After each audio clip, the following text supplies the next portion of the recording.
Good morning everyone. This is Harshita Dadish from Government Law College Bhilwara. आज जो topic ले रहे हैं हम कंपनी लॉ में वो है doctrine of lifting the corporate wheel.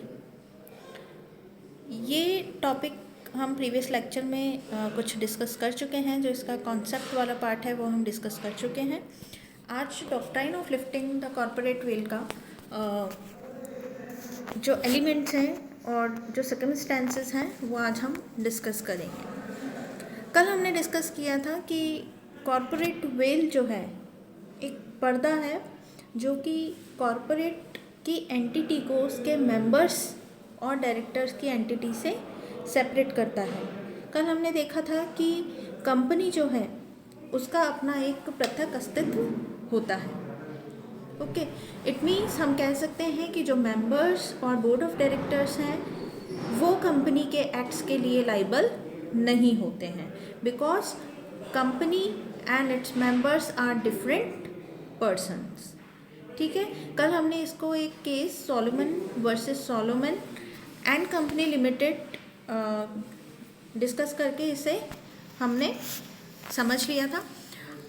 आज हम देखेंगे कि लिफ्टिंग द कॉरपोरेट वेल जो है वो किन सर्कमस्टेंसेस में ये डॉक्ट्राइन अप्लाई होती है।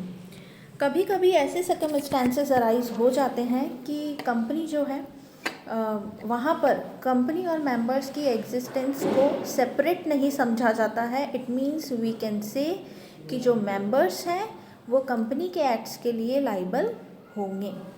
ओके, तो ऐसे सिचुएशंस क्या क्या हैं? तो ऐसे सिचुएशन में हम दो तरीके के इसके पार्ट्स देखेंगे। एक है स्टैट्यूटरी रिकॉग्निशन और एक देखेंगे judicial recognition.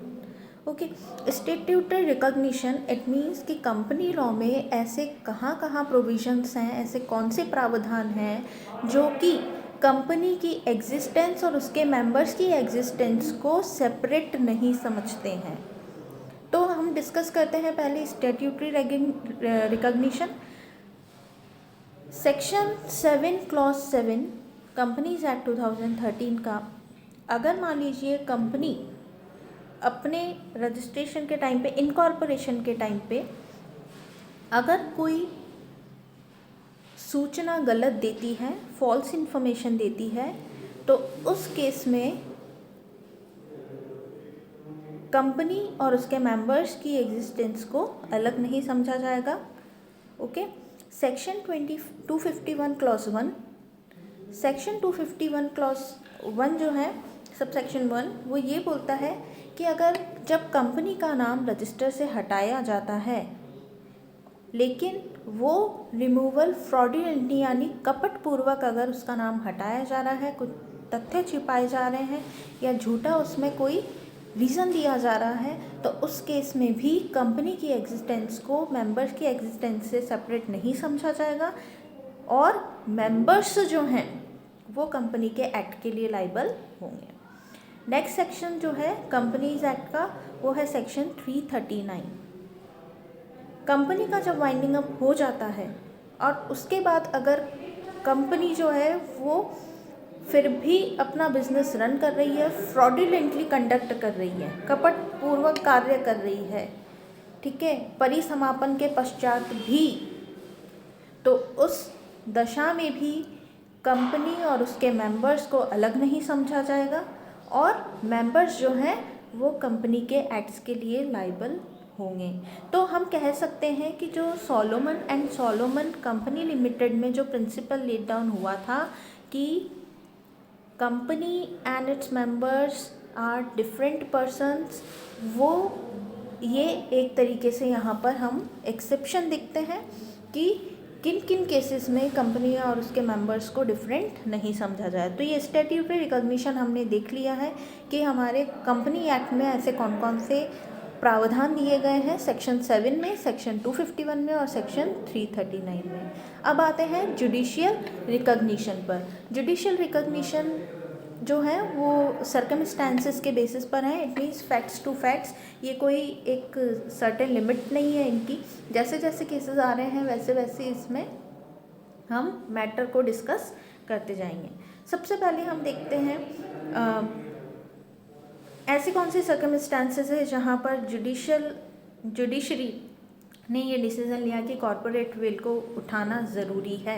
It means members की लाइबिलिटी को देखना ज़रूरी है। फर्स्ट कंडीशन हम देखते हैं, determination of the real character of the company.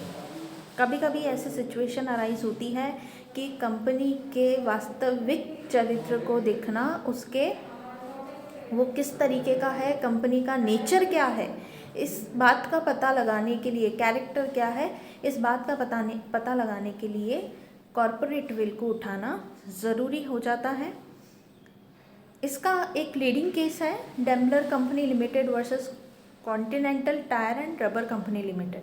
अब इस केस में क्या हुआ था, डेमलर कंपनी लिमिटेड, हम ये जानते हैं कि कंपनी एक लीगल पर्सन है, ओके, एक नेचुरल पर्सन नहीं है, तो हम उसका कैरेक्टर कैसे पता लगाएंगे? तो जब कैरेक्टर की बात आती है कि एनिमी कैरेक्टर का है या नहीं है, तो इस केस में मेंबर्स को देखना ज़रूरी हो जाता है। तो इस केस के फैक्ट्स इस तरीके से हैं कि अमेरिकन कंपनी ने जर्मन कंपनी को परचेस किया था, ओके, टायर कंपनी थी, तो उस जर्मन टायर्स की कंपनी को उसकी एक ब्रांच अपने यहाँ रखी थी, लेकिन उस जो अमेरिका में जो कंपनी थी उसके जनरली सारे शेयर होल्डर्स जो थे वो जर्मन थे, ओके।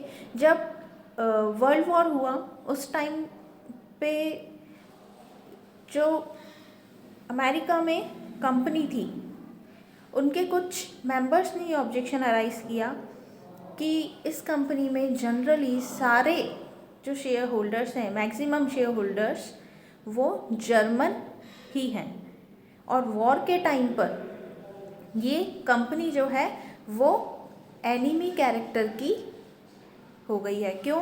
क्योंकि जर्मनी से वॉर छिड़ा हुआ था, ओके।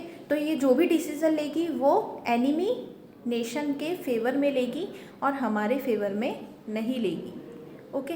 तो इशू अराइज हुआ weather company is having enemy character और नॉट। अब कैसे पता लगाया जाए कि एनिमी कैरेक्टर है या नहीं है? तो फिर इस केस में कंपनी को इटसेल्फ अलग सेपरेट एंटिटी नहीं मानते हुए उसके मेंबर्स को देखा गया, शेयर होल्डर्स को देखा गया कि क्या वाकई में शेयर होल्डर्स एनिमी नेशन से बिलोंग करते हैं, और बाद में पता लगा कि ऑलमोस्ट उसके मैक्सिमम शेयर होल्डर्स जर्मन हैं, तो कंपनी को एनिमी कंपनी डिक्लेयर कर दिया गया। तो इन केसेस में रियल कैरेक्टर पता लगाने के केस में कंपनी का जो पर्दा है वो हटाया जा सकता है। Next condition, benefit of revenue, okay.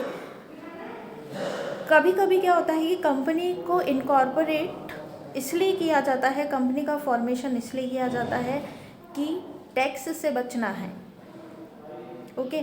तो उस केस में भी कंपनी का जो ऑब्जेक्ट होता है वो ऑब्जेक्ट सही नहीं होता, ओके, क्योंकि वहाँ पर उनका सिर्फ और सिर्फ ऑब्जेक्ट कंपनी को टैक्स से बचाने के लिए उसका फॉर्मेशन किया गया है, तो वहाँ पर भी कंपनी को सेपरेट लीगल एंटिटी नहीं माना जाता है।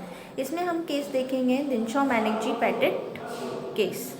दिनशॉ मैनेक्जी पैटेट केस में ये था कि एक पर्सन था जो कि इन्वेस्टमेंट करता था, ओके, और उस इन्वेस्टमेंट से उससे बहुत इनकम हो रही थी। अलग अलग उसने डिविडेंड्स दे रखे थे अपने, तो उससे उनको इनकम हो रही थी। जब इनकम हो रही थी तो उस केस में उसके पास टैक्स पे करने के लिए बहुत बड़ा अमाउंट था। उसने क्या किया कि उस इनकम से टैक्स बचाने के लिए उसने कंपनीज फॉर्म कर दी। उसने 4 कंपनी खोल दी और उसमें उसने अपना इन्वेस्टमेंट का पैसा दे दिया उन कंपनीज से, और कंपनीज से जो भी अर्निंग होती, क्योंकि अलग अलग कंपनी में थोड़ा थोड़ा पैसा लगाया तो उनका टैक्स नहीं बना, और उसको उससे वापस से अपनी इनकम, एक ही पर्सन शेयर होल्डर बन गया सारी कंपनी में, और उससे जो भी उसको बेनिफिट हो रहा था वो एज अ पर्सन वहाँ पर यूज़ कर रहा था। यहाँ पर फिर बाद में देखा गया कि जो ये कंपनीज फॉर्म हुई हैं उसका ऑब्जेक्ट क्या है, टैक्स से बचना। तो वहाँ पर ये माना गया कि ये कंपनीज जो हैं वो सेपरेट लीगल एंटिटी नहीं रखती हैं, वो पर्सन ही